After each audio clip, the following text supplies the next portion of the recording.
Selasa, 1 Juli 2025, menjadi awal langkah kami menyusuri jejak kehidupan masyarakat Desa Martabulu. Perjalanan dimulai dari Kota Makassar menuju Kabupaten Sopeng. Kami berangkat pukul 6.40 pagi dengan estimasi perjalanan sekitar 4-5 jam, menempuh jarak kurang lebih 166 km. Kita istirahat dulu di Desa Lima Pocoe, sekaligus kita akan sarapan pagi dan menunggu kloter kedua. Kita sarapan pagi dulu di sini karena di Makassar kita berangkat kurang lebih jam 6.40-an. Setelah itu kita langsung lanjut lagi ke tujuan berikutnya. Sepanjang perjalanan, kami menyaksikan pemandangan hijau yang membentang luas dan pegunungan yang tampak samar dari kejauhan menjadi sajian visual yang menenangkan.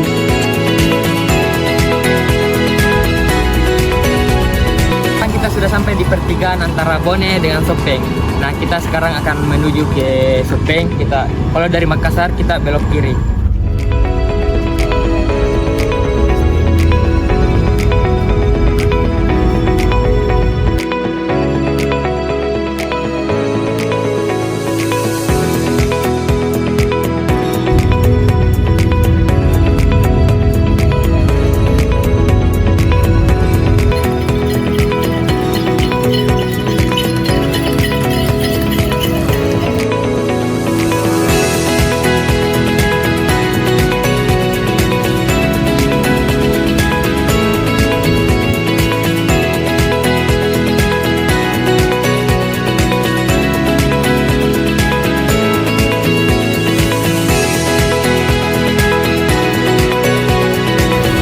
Kami telah sampai di Kota Sopeng, kota yang berjuluk Kota Kalong, karena terdapat sebuah taman yang menjadi rumah bagi ribuan kelelawar besar.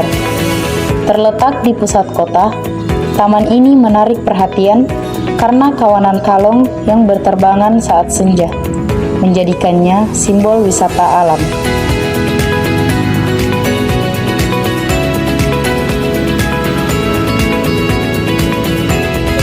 Setelah beberapa jam menempuh perjalanan, kami mulai memasuki wilayah perbukitan.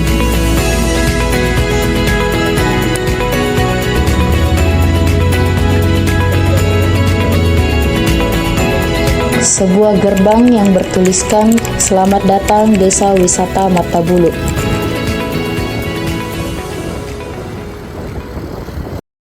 Jalan yang kami lalui menuju desa ini cukup memprihatinkan.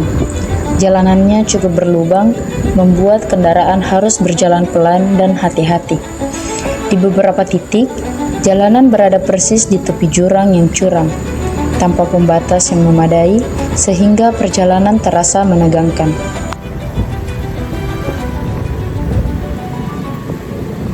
Akhirnya, setelah perjuangan melewati jalan yang sulit, kami telah tiba di kantor Desa Martabulu, tempat kami tinggal selama beberapa hari. Martabulu merupakan desa yang terletak di Kecamatan Lalabata, Kabupaten Sopeng, terdiri dari 2 dusun, yaitu Dusun Cirawali dan Dusun Tepoe. Desa ini terletak pada ketinggian 1000 meter di atas permukaan laut.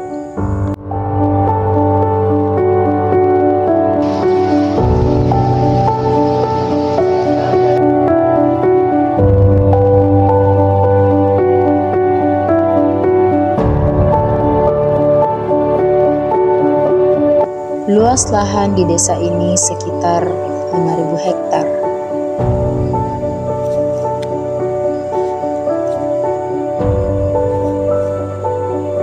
Dan memiliki jumlah penduduk sebanyak 1.750 jiwa, terdiri atas 892 laki-laki dan 858 perempuan.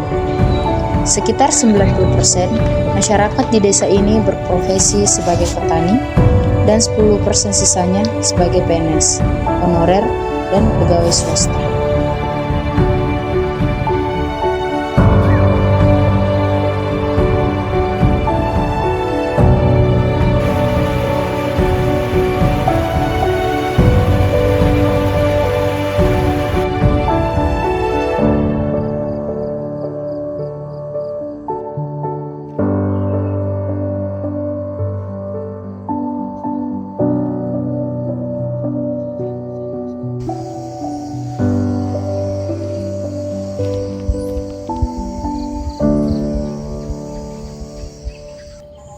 Pada tahun 2024, Desa Matabulu berhasil masuk 50 besar dalam pagelaran Anugerah Desa Wisata Indonesia.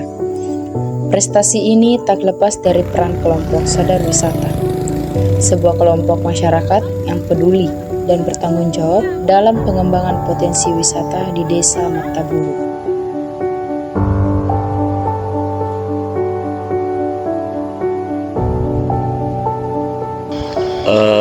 Pokdarwis di Desa Matabulu dibentuk tahun 2021.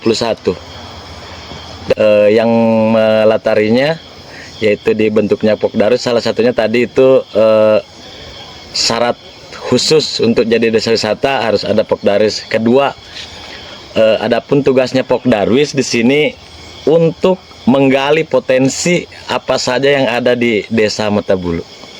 Apa saja, bukan satu bidang. Jadi potensi apa saja yang ada di Desa Wisata Matabulu. Adapun waktu pembentukannya awalnya kami mengusul, karena dari situ, dari syaratnya desa wisata itu harus ada kelembagaannya. Jadi kami dan teman-teman mengusul ke desa untuk membentuk lembaga Pokdarwis.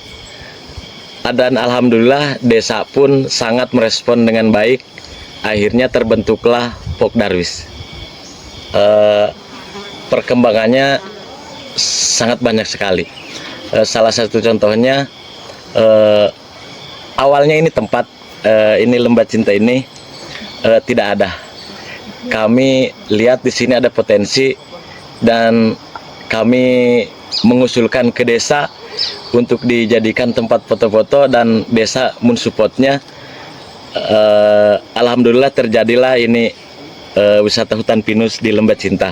Selain ini juga kita mengusulkan air terjun untuk dijadikan objek wisata juga.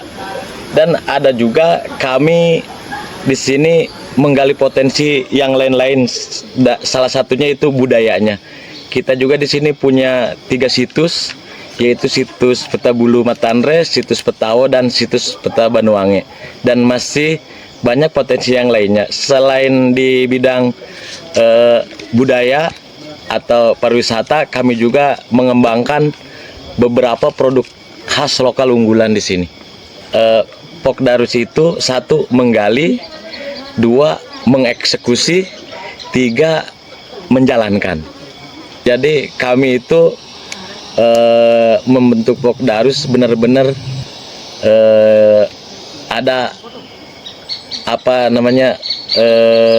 benar-benar niat dari hati. Dan kami di sini di Pokdarwis itu punya motonya itu kerja keras, kerja ikhlas, kerja tuntas. Dan setelah terbentuknya ini moto kami tambahin lagi sekarang. Begitu Pokdarwis kami sudah berjalan, harus kerja cerdas. Itu moto kami, sehingga Pokdarwis kami masih berjalan sampai sekarang. Kan kita alhamdulillah di tahun 2018 kita ada program pemerintah perhutanan sosial, dan alhamdulillah kita termasuk di dalamnya di sini. Jadi kita menggunakan lahan agroforestry ini untuk yang ada di perhutanan sosial ini untuk mengembangkan jasa lingkungan atau wisata alam. Jadi kami memanfaatkan ini tanpa merusak, dan motonya pun sudah jelas, hutannya lestari, masyarakatnya sejahtera. Baik, sebenarnya kalau kami di Desa Matabulu, pemerintah Desa Matabulu sebenarnya sangat mendukung kegiatan tersebut, karena memang Desa Matabulu itu wilayahnya sebagian besar adalah hutan. Sebenarnya Desa Matabulu ini dulunya kawasan hutan lindung 100%. Cuman beberapa tahun yang lalu sudah terbit izin pengelolaan hutan desa. Jadi ada sekitar 1066 hektar itu sudah masuk hutan desa, dan itulah yang menjadi kesempatan bagi masyarakat untuk mengelola hutan secara lestari. Kemudian terkait masalah agroforestry, memang Desa Matabulu itu sebenarnya itu sudah menerapkan sejak dulu agroforestry tersebut. Cuman pada saat adanya izin pengelolaan hutan desa itu semakin meningkat. Jadi sebagian besar penduduk Desa Matabulu itu dia bercocok tanam, bukan hanya jenis tanaman tertentu, tapi segala macam jenis tanaman yang bisa ditanam di hutan Desa Matabulu. Terkait masalah kesejahteraan, saya kira yang menjadi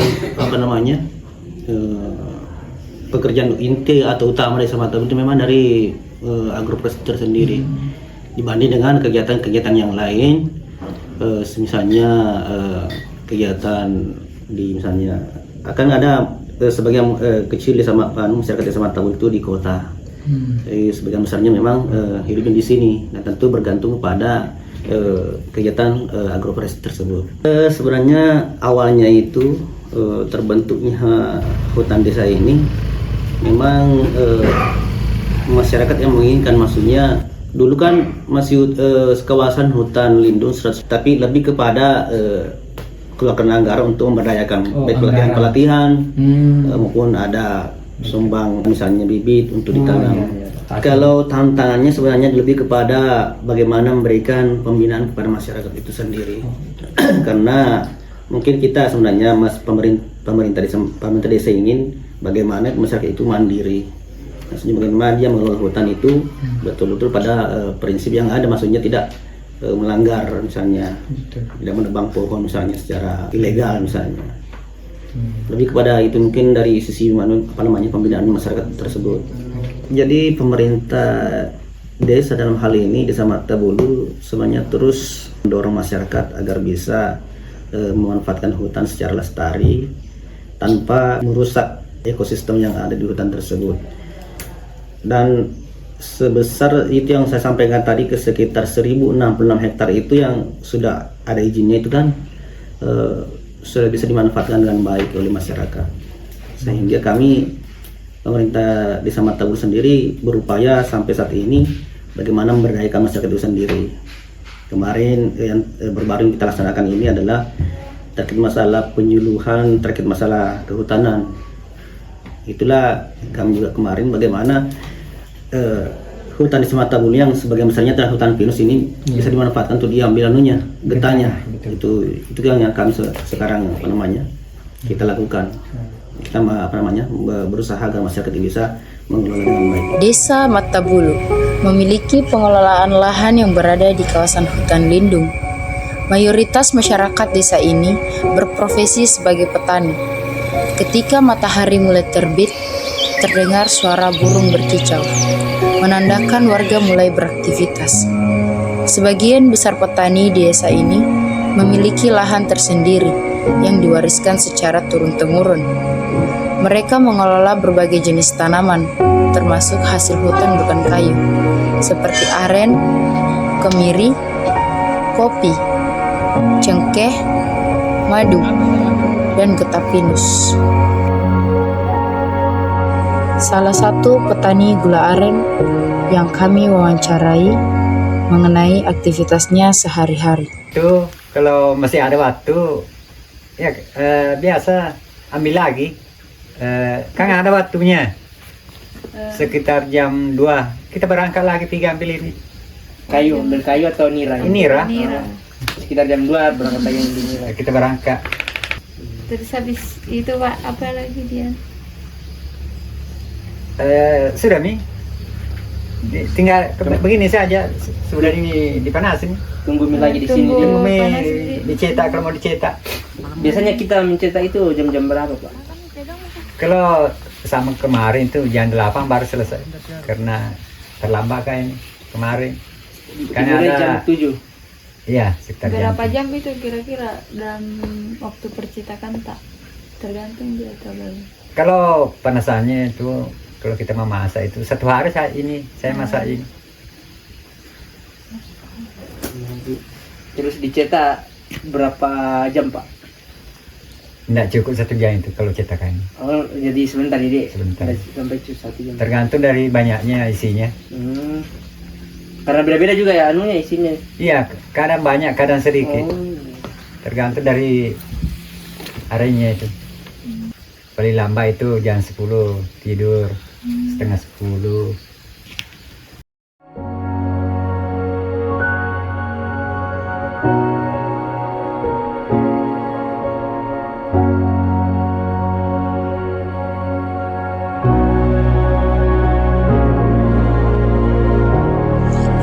balik keindahan alam Desa Martabulu, tersimpan jejak-jejak masa lalu yang syarat akan nilai sejarah dan kearifan lokal.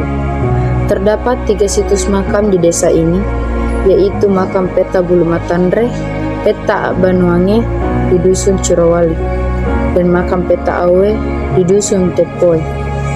Ketiga makam ini bukan sekadar tempat peristirahatan terakhir para leluhur, tetapi juga menjadi saksi bisu perjalanan budaya, kepercayaan, dan identitas masyarakat setempat.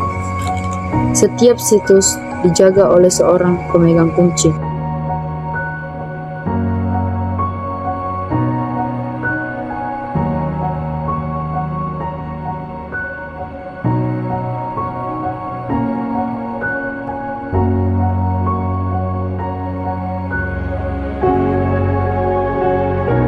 Di lokasi situs Peta Bulu Matandreh yang ada di Kabupaten Sopeng, khususnya di Desa Martabulu. Ini adalah salah satu objek wisata yang ada di Desa Martabulu.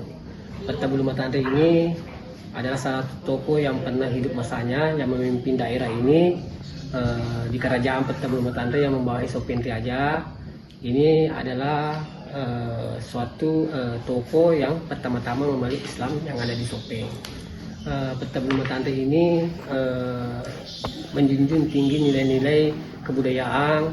Jadi kami generasi penerusnya ini di Desa Martabulu ini setiap tahunnya kami mengadakan acara-acara adat untuk mengenang, melestarikan sejarah yang ada di Desa Martabulu, terkhusus sejarah-sejarah yang pernah dilakukan oleh orang-orang Peta Bulu Matandreh waktu itu.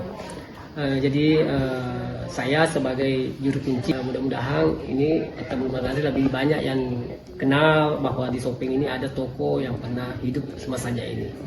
Peta Bulu Matandreh ini setiap tahunnya diadakan patungan di sini. Artinya patungan itu kami berkumpul dengan tokoh-tokoh masyarakat untuk membicarakan apa-apa yang akan dilakukan tahun berikutnya. Dan rasa syukur kami kepada Tuhan Allah Subhanahu wa taala, apa yang diberikan tahun yang lalu kami mengadakan syukuran di sini setiap tahunnya. Kami berkumpul dengan tokoh masyarakat, tokoh agama, pemerintah desa, pemerintah kabupaten. Alhamdulillah cukup mensupport, dan ini adalah salah satu juga ajang memberikan budaya kepada anak-anak muda, atau supaya budaya ini bisa lestari sampai sekarang. Mungkin begitu. Sekian, wassalamualaikum warahmatullahi wabarakatuh. Miga mangko tanangnya tu maka dengkasan na lain. Jaro ba malulu maka daya tetap Banuange. Jaro asan na lain no lengka. Tapi kede dia pun biasa tahu bicara. Maka dah tu narosi pamula riolo. Leitaro kuro. Kali ko mondo kue mapakwe. Apakah mampi tawe masyarakat ya pada kakosan na ya langka kuya wing kalingi ya pa itu merudapi pala piarona pada to mas kue kesa polisi katantara aku sana seluruh Sopeng alena jaga api kuru mati lo api talongan maka ada talong macam kan kuru batu lopo to batu melupo nyero riolo naik ke jala karo kembali jala karo yang kali lama dia jadi nalangi tonco kuru mondo kanon na yaro batu ede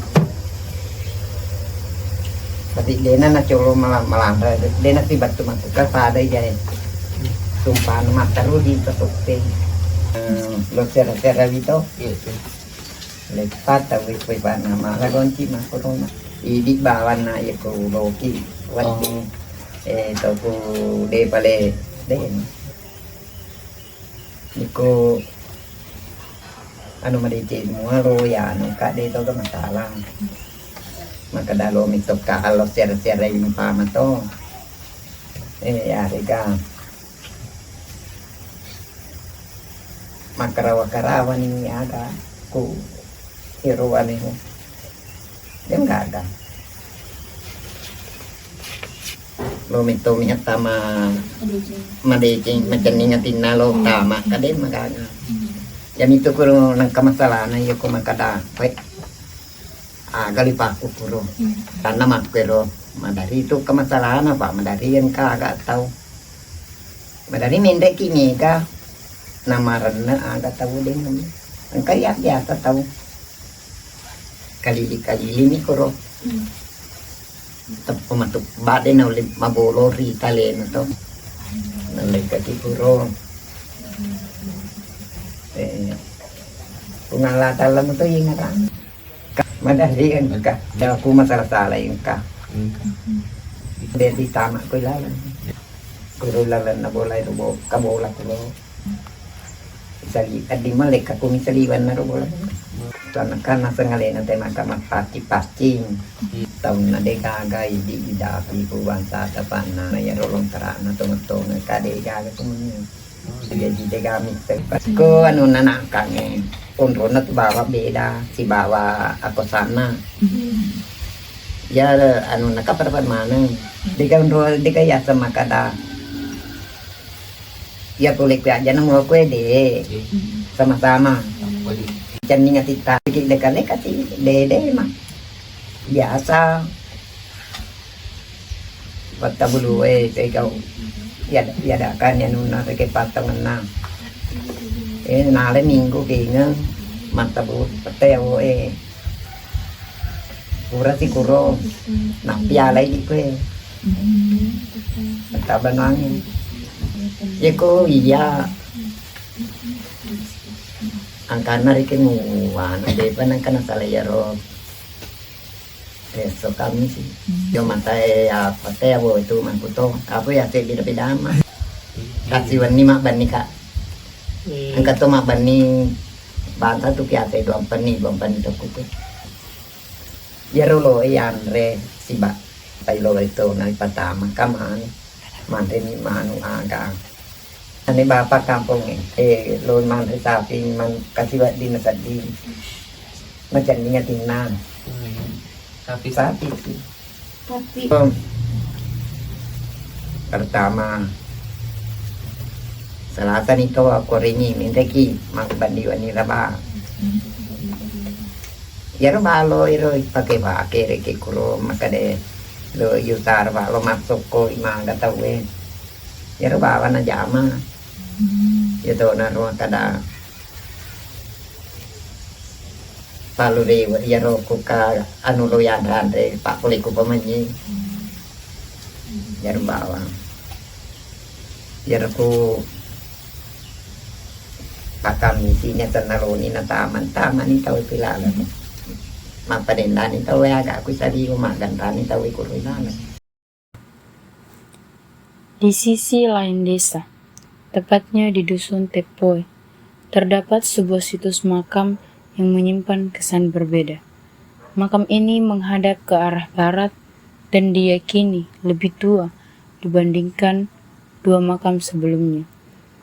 Berdasarkan informasi dari masyarakat setempat, makam ini telah ada sejak sebelum ajaran Islam masuk ke wilayah ini.